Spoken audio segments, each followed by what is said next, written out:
Imaginez un instant, un athlète, un cheval de course, qui se retrouve peu à peu paralysé par une force invisible. C'est le point de départ d'un véritable mystère médical qu'on va décrypter ensemble aujourd'hui. On va enquêter sur une maladie neurologique vraiment étrange et aussi dévastatrice. Et tout commence avec un patient bien particulier. Alors, voilà notre patient, un poney de course de 7 ans. Normalement, c'est une boule de muscle plein d'énergie, mais là, il arrive à la clinique, sa démarche est hésitante, pas assurée, et puis il y a ce détail, son oreille droite qui tombe. Ça peut sembler anodin, mais en réalité, ce sont les tout premiers indices d'une paralysie qui s'installe, en silence. Pour comprendre ce qui arrive à ce poney, il faut d'abord pouvoir nommer son agresseur. Et ce nom, aussi curieux soit-il, nous vient tout droit de l'anatomie du cheval. Cette maladie, c'est la névrite de la queue de cheval. Le mot le plus important là-dedans, c'est névrite, qui veut dire inflammation d'un nerf. Sauf qu'ici, ce n'est pas juste un nerf, c'est tout un paquet de nerfs à la base de la colonne vertébrale qui est en quelque sorte en feu, attaqué de l'intérieur. Et pourquoi ce nom de queue de cheval? Eh bien, l'origine est très visuelle. Les nerfs qui partent du bas de la moelle épinière forment un faisceau qui ressemble de manière assez frappante à une queue de cheval. Les anatomistes de l'époque n'ont pas cherché bien loin. C'est donc ce faisceau, la coda equina, qui est au cœur du problème. Bon, maintenant qu'on a un nom, revenons à notre enquête. On va commencer par examiner les indices visibles, les symptômes qui ont alerté l'entourage du poney. Et là, la liste des indices, elle est malheureusement longue et elle fait un peu froid dans le dos. D'abord, ce sont les nerfs de la région sacrée qui sont touchés. La queue se paralyse, le cheval ne contrôle plus sa vessie ni ses intestins. Puis, l'attaque semble remonter. Une faiblesse apparaît dans les pattes arrière, la démarche devient de plus en plus raide. Et ça ne s'arrête pas là. Le mal peut même atteindre la tête, provoquant une inclinaison, des difficultés à manger. Et là, tout à coup, ça fait tilt. L'oreille tombante et la démarche instable de notre poney, ce n'étaient que les premiers signes d'une attaque bien plus générale. Les symptômes externes, en fait, ce n'est que la partie émergée de l'iceberg. Pour vraiment comprendre le mécanisme, il faut aller voir ce qui se passe à l'intérieur, au niveau des nerfs eux-mêmes. La question cruciale, c'est donc celle-ci. Qu'est-ce qui provoque tous ces dysfonctionnements? Qu'est-ce qui s'en prend au système nerveux de ce poney de manière aussi agressive? L'autopsie, elle, apporte une preuve irréfutable.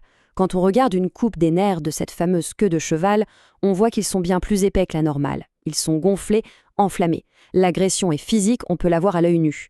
Le combat se déroule bien là, au cœur des nerfs, mais pas seulement. Et c'est pour ça qu'on parle aussi de polynévrite. Poly, ça veut dire plusieurs.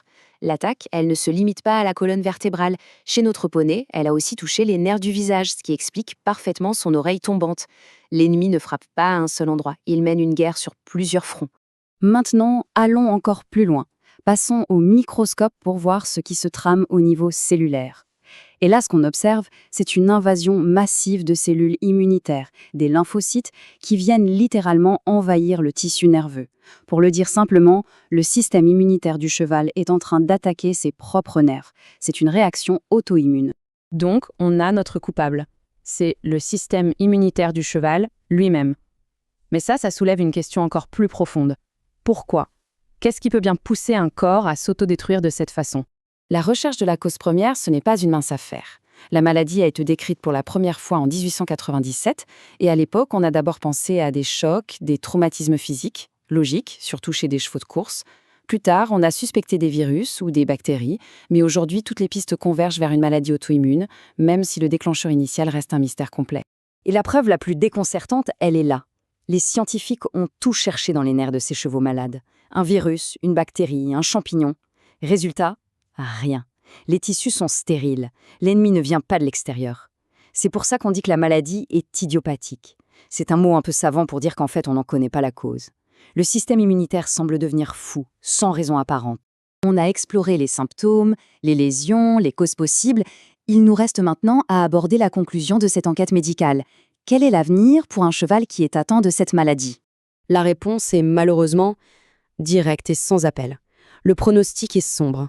Il n'existe aucun traitement connu qui puisse guérir cette maladie à l'heure actuelle. La raison, c'est que les dégâts causés aux nerfs sont progressifs et, passé un certain stade, ils sont irréversibles. L'inflammation chronique finit par créer du tissu cicatriciel, ce qu'on appelle une fibrose, qui remplace le tissu nerveux qui, lui, était fonctionnel. Et une fois que cette cicatrice est installée, il n'y a plus de retour en arrière possible. Et c'est là qu'on touche au paradoxe le plus tragique de cette maladie. C'est le processus de guérison du cheval lui-même qui aggrave la situation. En essayant de réparer les dégâts, son corps produit beaucoup trop de tissu cicatriciel. Et ce tissu, au lieu de calmer l'inflammation, l'entretient et l'amplifie. C'est un cercle vicieux absolument dévastateur. Tout ça nous laisse avec une question fondamentale, qui dépasse largement le cas de ce poney. C'est le défi majeur de toutes les maladies auto-immunes. Comment intervenir quand l'ennemi n'est pas un microbe venu de l'extérieur, mais le système même qui est censé nous protéger? C'est sur cette interrogation que se termine notre analyse.